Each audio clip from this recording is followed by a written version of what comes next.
Здравствуйте, меня зовут Елена Баженова, я рада вас приветствовать у себя в гостях. Я решила продолжить серию закусочных тортов. И сегодня хочу представить вашему вниманию закусочный торт «Сырное наслаждение».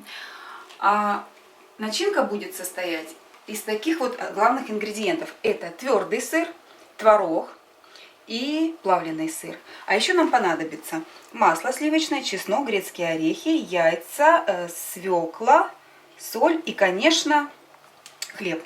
Я вот нашла такой полосатый хлеб, мне он понравился внешне. Будем из него готовить. Начнем заниматься первой начинкой. Беру тарелочку и натираю на мелкой терке твердый сыр.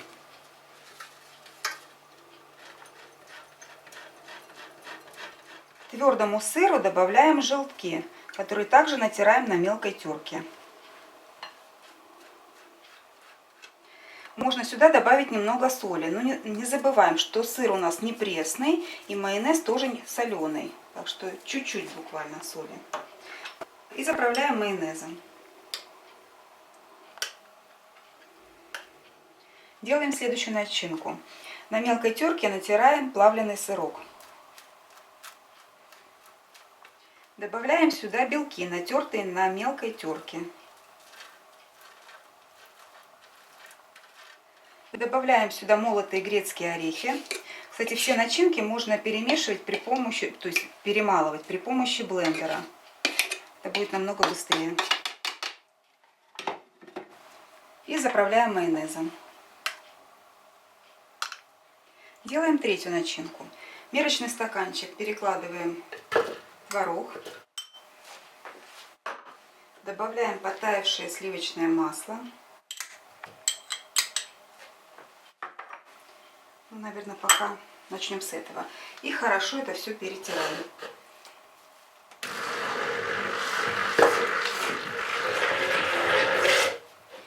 У нас в итоге должна получиться вот такая однородная сырковая паста. Если у вас нет мощного блендера или миксера, то надо творог перетереть через мелкое сито и уже хорошо смешать с растаявшим маслом. Так, сюда теперь добавляю кусочек свеклы. Так же самое, если нету блендера, то используем только свекольный сок. И чеснок. Чеснок можно выдавить через пресс. Я порежу кусочками и все это перемолю при помощи миксера.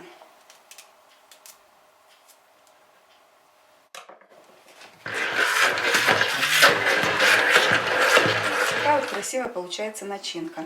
Эту начинку нужно обязательно посолить, не забываем, потому что она абсолютно пресная. Делаем по вкусу. Еще раз пройдемся. Занимаемся хлебом. Срезаем с него корочки.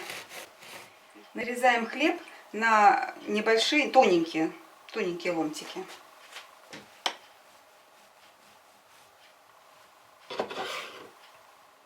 Начинаем формировать торт. Выкладываем нижний слой вниз. Дальше берем... тут уже сами фантазируем, какой хотим цвет, такой используем. У меня будет внизу желтый цвет. Выкладываем начинку и выравниваем ее. Снова хлеб.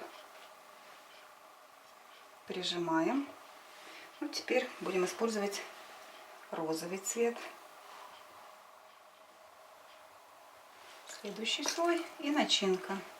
Начинку не жалеем. Выкладываем ее много. Теперь желтую берем начинку. Тут уже получается у нас несколько кусочков осталось. Будет еще белая и сверху покрывать будем розовой. Так что вот эта вот вся желтая начинка уходит на этот слой. Последний слой.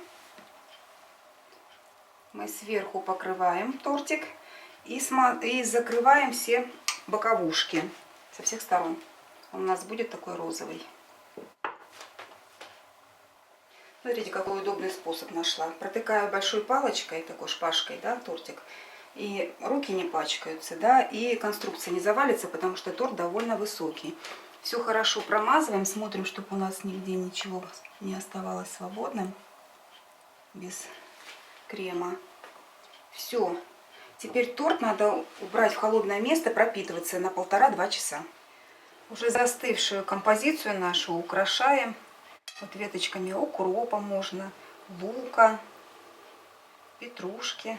У меня укроп есть, я буду укропом украшать. Можно просто его мелко порубить, укроп, и посыпать. Где была палочка, выравниваем поверхность, немножко замазываем, и все у нас ровно и красиво. Дальше можно украсить ягодами клюквы. Вот такой вот у меня получился красивый закусочный тортик. И, конечно, надо вам показать, какой он в разрезе. Берем острый нож. Такой желательно, чтобы пилочка был. Боюсь.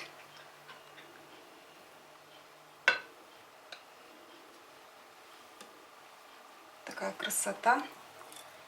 Как торт настоящий. Посмотрите. Красиво получается. Так что готовьте с удовольствием и приятного вам аппетита.